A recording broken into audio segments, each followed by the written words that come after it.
Nes tikrai mokyklose tiek tėvai, tiek mokytojai, na, jie vis dar tikrai, geriau būtų, kad tokių vaikų nebūtų, sako tiesiai šviesiai.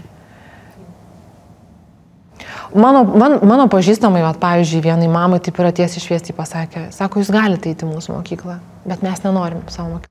Jūs galite eiti, mes jūsų neišvarysim, bet žinokit, kad mūsų mokykloje jūsų vaiko niekas nenori.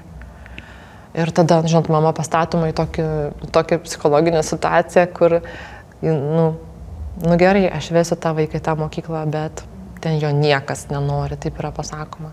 Arba tokios frazės kaip, nu ką aš padarysiu, aš jums nepagimdžiaugi to vaiko, jūsgi pati pasigimdėte į tokį.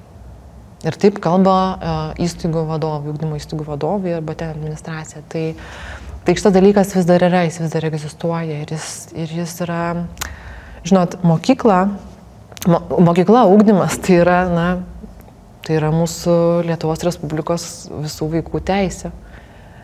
Ir kada tu nori gauti tą teisę į ugdymą savo vaikui ir susiduri su tokiais pasakymais, tai turbūt tas pats, kas išgirsti diagnozę, turbūt lygiai taip pat pakerta kojas. Ir tikrai pradedi netikėti. Aš pati, kai ieškojau Adomui mokyklos, aš 15 mokyklų apskambinau ir tik 2 iš jų sutiko su manim apskritai susitikti pasikalbėti. Visų kitų įstaigų vadovai pasakė, kad aš girdėjau viską. O jūs suprantat, kad, pavyzdžiui, kitų vaikų tėvai iš karto jūsų klaus?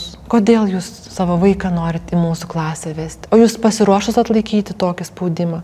Mes tai priimsim jūsų vaiką, bet ar jūs pati pasiruošus, mama? Va tokie klausimai. Arba ten nežinau, čia žinau, kad bus per sunku, mes neturim padėjėjų ir nenorim.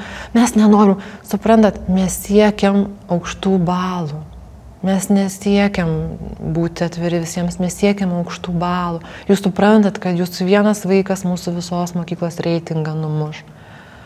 Ir tu taip girdi, aš konkrečiai girdžiu taip apie savo vaiką ir suvokiu, kad jis ne tik, kad niekam nereikalingas ir nerūpi, jo tiesiog nenori žmonės. Aš tiesiog turiu kažkaip priprašyti, primaldauti, kad jį priimtų į mokyklą. Įsivaizduot, koks absurdas.